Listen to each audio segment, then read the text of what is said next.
মধ্যপ্রাচ্যের অস্থিরতা যেন থামছেই না।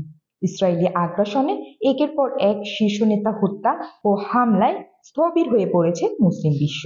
সম্প্রতি হিজবুল্লাহ নেতা হাসান নাসরুল্লাহ নিহতের ঘটনায় নতুন করে সংঘাতের বীজ উন্মোচন করেছে ইসরায়েল। এই হত্যাকাণ্ডকে ঐতিহাসিক মোড় পরিবর্তনকারী ঘটনা হিসেবে আখ্যায়িত করেছেন Netanyahu. American president Joe Biden এই ঘটনাকে ন্যায় বিচারমূলক পদক্ষেপ বলে নিজেদের অবস্থান স্পষ্ট করেছেন। হিজবুল্লাহর সাম্প্রতিক এই ঘটনা এরই মধ্যে ইরানের জন্য একটি বড় ধাক্কা হয়ে দাঁড়িয়েছে। এর আগে হিজবুল্লাহ ইসরায়েলে বড় হামলা চালানোর অনুমতি চাইলেও ইরান তা দেয়নি। তবে গত 31 জুলাই হামাসের সাবেক প্রধান নেতা ইসমাইল হানিয়া ইরানের রাজধানী তেহরানে গুপ্ত হত্যার শিকার হন। এরপর থেকেই ইসরায়েলকে জবাব দেওয়ার হুমকি দিয়ে আসছে ইরান। সর্বশেষ নাসরুল্লাহ হত্যাকাণ্ডকে ঘিরে ইরানের সর্বোচ্চ নেতা আয়াতুল্লাহ আলী খামেনি কঠোর হুঁশিয়ারি দিয়ে বলেন, বিনা জবাবে ছেড়ে দেয়া হবে না। তারই জবাবে ইরান যে কোনো মুহূর্তে ইসরায়েলের ব্যালিস্টিক ক্ষেপণাস্ত্র ছুঁড়তে পারে বলে আশঙ্কা করা হচ্ছিল। অবশেষে ইহুদি রাষ্ট্র ইসরায়েল ভূখণ্ড লক্ষ্য করে শত শত ব্যালিস্টিক ক্ষেপণাস্ত্র নিক্ষেপ করেছে ইরান। মার্কিন সংবাদ মাধ্যম সিএনএন জানিয়েছেন, স্থানীয় সময় মঙ্গলবার রাতে গুরুত্বপূর্ণ কৌশলগত শহর জেরুজালেম এবং হাইফার পাশাপাশি পুরো ইসরায়েল জুড়ে আকাশে ইরানি ক্ষেপণাস্ত্র দেখা গেছে।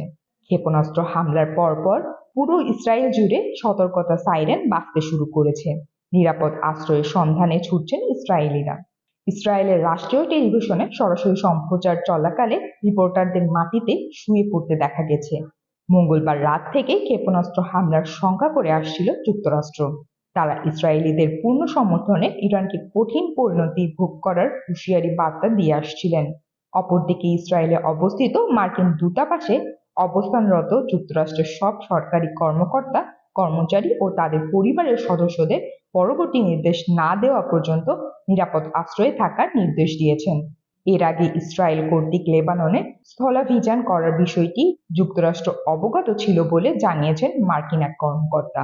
লেবাননের দক্ষিণাঞ্চলের সীমান্তবর্তী গ্রামগুলোয় সুনির্দিষ্ট লক্ষ্যবস্তুতে জোরালো বিমান হামলা চালিয়েছে ইসরায়েলি বাহিনী, এমনটাই দাবি করেছেন তারা। তবে লেবাননের অভ্যন্তরে ইসরায়েলি বাহিনীর প্রবেশের ঘটনা অস্বীকার করছেন হিজবুল্লাহ বাহিনী। তারা জানিয়েছেন, আমাদের যোদ্ধা ও ইসরায়েলি সেনাদের মধ্যে সরাসরি কোনো সংঘর্ষ হয়নি, তবুও আমরা যে কোনো পরিস্থিতির জন্য প্রস্তুত রয়েছি।